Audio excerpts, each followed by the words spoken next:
Halo teman-teman semua, balik lagi dengan gua Muhammad Rivaldo di channel Aldoger. Banyak dari kita semua yang tidak mengetahui apa perbedaan antara idealisme dan egosentris. Menurut gua ya teman-teman ya, termasuk gua sendiri pernah mengalami itu gitu. Gua lebih mementingin ego gua dan gua mengatasnamakan itu adalah idealisme. Idealisme menurut gua itu dapat dikompromi teman-teman. Ketika lu melakukan sesuatu yang lu pengen, sesuatu yang lu inginkan gitu, tetapi kebutuhan dapur lu belum terpenuhi, maka lu bisa berkompromi tentang itu. Dalam artian, lu stop lakuin idealisme lu mencari hal lain yang lebih menguntungkan dan bisa membuat lu kenyang. Menurut gua, itu nggak masalah. Itu namanya kompromi dalam hidup. Dan menurut gua dalam hidup itu perlu cuy. Kompromi itu sangat perlu. Nah, banyak dari kita yang mengatasnamakan idealisme, tapi sebenarnya itu egosentris. Jadi kalian harus bisa membedakan teman-teman antara idealisme dan egosentris, karena ini perbedaannya dikit banget gitu loh. Kalau besok masih mikir bisa makan atau enggak, bisa minum atau enggak, tidur di mana, stop lakuin idealisme lo. Itu enggak guna cuy menurut gua. Malah hal itu bukan idealisme, itu adalah egosentris teman-teman. Jadi kalau udah punya uang, lu udah makan dengan cukup, lu setiap hari udah punya cukup uang untuk memenuhi kebutuhan lu, baru lakuin idealisme lu. Gua kadang suka sedih melihat orang ketika berkata, lu gak kerja? Ah enggak bro. Lu kenapa? Itu kan kemarin ada lowongan kerja tuh. Aduh gak passion bro.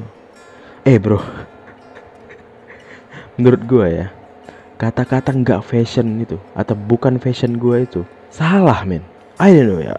Tapi menurut gue kerja itu nggak harus yang namanya itu sesuai fashion menurut gue.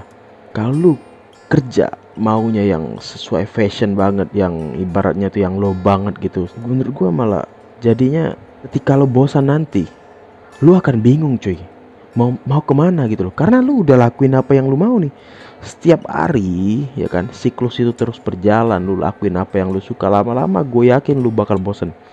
Nah masalahnya ketika lu lakuin yang kata lu sesuai fashion itu dan lu bosen ngelakuin fashion lu mau lari kemana cuy? Itulah kenapa gue pengen bilang di sini bahwa it's okay kalau lu ngelakuin sesuatu itu bukan karena passion, karena itu untuk makan. Banyak orang yang terjebak dengan ego mereka gitu, dimana mereka nggak mau kerja yang nggak sesuai fashion mereka mengatasnamakan idealisme. Cuk, itu salah cuk, salah men. Jadi tema ini antara idealisme atau egosentris ini gue bahas karena menurut gue penting lah gitu. Dan ini sedang gue jalanin sekarang ya, dimana salah satu keresahan gue adalah gue bingung antara idealisme atau egosentris gitu. Di sini sekarang gue sedang melakukan sesuatu yang menurut gue idealisme gue, tapi ini belum tentu nih, karena ini bisa jadi egosentris gue. Jadi gue pengen memberitahu lah teman-teman agar kita sama-sama melakukannya gitu.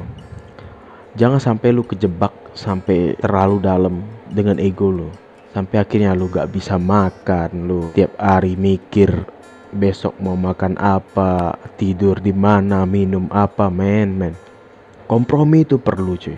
Kompromi dalam hidup itu perlu menurut gua. Gimana kita melakukan sesuatu yang kita suka tapi tidak menghasilkan, lebih baik kita melakukan sesuatu yang tidak kita suka tapi itu menghasilkan cuy, karena itu bikin kita kenyang cuy. Lu cari uang banyak-banyak baru lu penuhin idealisme lu. Uang itu bukan segalanya, kata orang kaya cuy. Jangan percaya kata-kata uang bukan segalanya sampai lu punya banyak uang. Itu yang gue pegang sampai sekarang sih ya. Karena menurut gue ya itu, rata-rata orang yang ngomong bahwa uang itu bukan segalanya, mereka banyak uang cuy. Sedangkan kita yang berada di baratnya itu mau beli sesuatu masih mikir gitu, mending gue beli makanan deh. Gue pengen beli baju nih, pas udah kepesan tuh, aduh kayaknya batalin deh, kayaknya mending gue beli nasi padang deh. Gue yakin kalian pernah ngalamin itu cuy. Gue juga pengen share sebuah keresahan ini, konten ini, Siapa tahu ceritanya relate sama kalian, dan kalian bisa ceritain itu semua di kolom komentar. Kita bisa berdiskusi, dan gue juga buka ruang diskusi untuk teman-teman yang mengalami keresahan yang sama gue, dimana kita kebingungan antara untuk menuruti idealisme kita, atau sebenarnya yang kita lakukan atas nama idealisme itu adalah egosentris kita. Dan gue sebenarnya juga lagi mikir ya teman-teman, kayak gue bikin konten seperti ini gue suka, jujur aja gitu. Tapi ini bukan konten yang maksudnya itu yang pasaran gitu loh, yang banyak penonton YouTube mau. Tapi di sisi lain gue melihat YouTube ini, setiap penontonnya itu punya pasarnya sendiri cuy. Akan ada orang yang hobinya sama-sama lu mau cerita kayak gini tentang keresahan lu, dan nanti ada yang komentar bahwa bang keresahan gue sama gitu gini. Oh iya kita sama ya gitu. Gimana cara lu ngadepinnya? Menurut gue itu lebih seru aja cuy. Ketika gue memiliki keresahan yang sama penonton gue berharap kalaupun seandainya gue nggak menemukan jawaban dari keresahan gue itu, mungkin mereka bisa memberi gue jawaban dari keresahan gue itu gitu. Oke teman-teman, mungkin itu saja yang dapat gue sampaikan.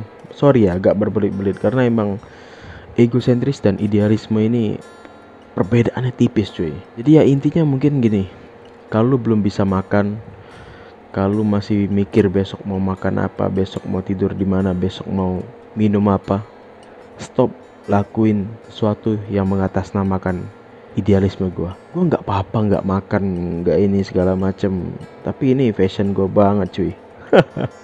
Tai cuy. Kita hidup butuh makan yang jelas gitu loh. Kalau makan lo sudah terpenuhi, perut lo udah kenyang, baru penuhi idealisme lo. Tapi ingat, with money you can buy a house but not a home. With money you can buy a clock but not a time. And with money you can buy a bed but not a sleep. Lu bisa beli kasur dengan uang lu, tapi belum tentu lu bisa tidur cuy.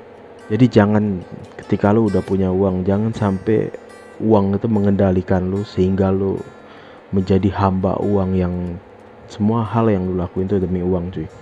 Itu bahaya sih menurut gua. Semoga kita nggak mengalami itu ya gitu. Oke, mungkin saja yang dapat gue sampaikan.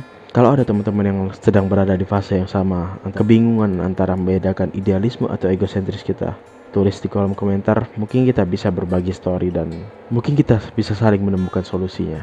Oke, mungkin segitu dulu video kali ini. Jangan lupa like, comment, dan subscribe. See you on the next video. Bye bye.